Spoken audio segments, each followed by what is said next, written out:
Sébastien Eloudou, il faut du courage à un Betty pour soutenir Kamto. Abonnez-vous en activant la cloche de notification pour recevoir la primeur de nos futures publications. Beaucoup de Bamileke l'ignorent sûrement, mais une bonne partie du peuple Betty épouse la cause de Maurice Kamto, et ses idées de développement. Mais subissent le poids d'une pression à l'uniformité tellement forte qu'elle vire même parfois aux intimidations et aux menaces ouvertes envers ceux qui voudraient s'allier au président élu. Nos élites mettent la pression sur nos parents, sur nos familles afin que personne ne tente de se rallier à la cause du MRC.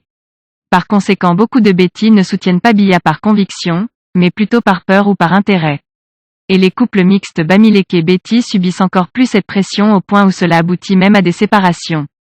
Une amie à moi a dû quitter Samlima à cause des menaces constantes que lui proféraient ses frères parce qu'elle a épousé un commerçant Bamileke qui pourtant la met aux petits soins. Car dit-on elle a épousé un ennemi. Elle n'en revenait pas et se demandait à quel moment cet homme qui était venu la doter à 7 millions de francs, était désormais depuis les élections présidentielles, devenu un ennemi. Moi je vous parle donc de mon cas. Je suis depuis 2 ans fiancée à une fille Bafang rencontrée via une de mes cousines avec qui elles sont amies.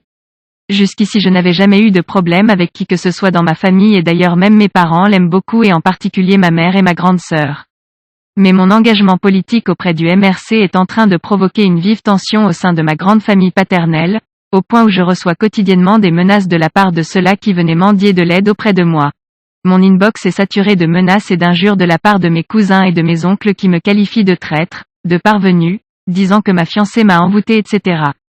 Ils disent que comme j'ai décidé de m'allier aux Guelfi et d'insulter ma propre tribu et le chef suprême Biya alors ils m'interdisent encore de mettre mes pieds au Cameroun sinon ils feront tout pour me neutraliser.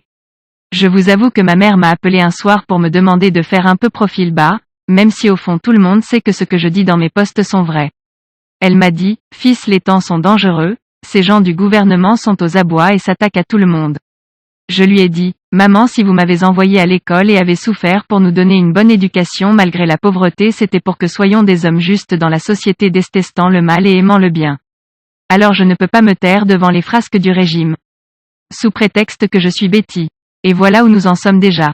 Les autres tribus détestent les Betty et attendent seulement la moindre occasion pour nous régler notre compte car nos élites ont réussi à faire croire aux autres tribus camerounaises que les Betty c'est-à-dire tous les Betty ont le pouvoir et supportent leurs frères. Ce régime pervers nous utilise comme bouclier tribal et se cache derrière nous pour jeter des pierres à leurs ennemis dans les autres tribus.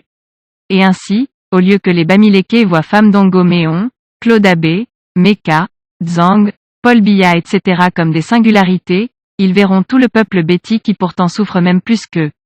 J'ai dit, maman je peux pas me taire. Par ma voix il faut que les autres peuples comprennent que tous les Betty ne mangent pas de la sardine et sont aussi impliqués dans le combat. Après ma mère ce fut le tour de ma fiancée de me dire un soir dans nos marches, d'arrêter mon activisme sur les réseaux sociaux. Elle m'a dit qu'elle se sent flattée que je me pose en défenseur et soutien à Maurice Kamto qui est un Bamileke, mais que si c'est par rapport à elle et notre statut de couple mixte alors je devrais laisser tomber. Je ne lui ai même pas laissé le rebond pour lui dire qu'il y a une chose que si elle veut que nous continuions ensemble, elle ne devra plus jamais me demander cela, à savoir laisser tomber mon activisme politique. Car ce n'est ni pour elle, ni pour Maurice Kamto et encore moins pour les Bamileke dont certains sont même d'ailleurs des meilleurs sardinards que certains Betty. Mon activisme vise l'avènement d'une société camerounaise plus juste où les hommes se verront avant tout comme des compatriotes avant de voir leurs ethnies, où le pauvre aura les mêmes droits que les riches et que la loi du « tu sais qui je suis » disparaîtra pour laisser place à celle du « tu sais ce que dit la loi ». Bonne nuit à vous mes frères camerounais que j'aime au-delà des tribus. Je vous laisse en image des captures d'écran de mon inbox saturé par les attaques de ma propre famille. Par respect pour leurs enfants et épouses j'ai flouté leurs noms et images. Veuillez prendre 3 secondes pour liker la vidéo et la partager.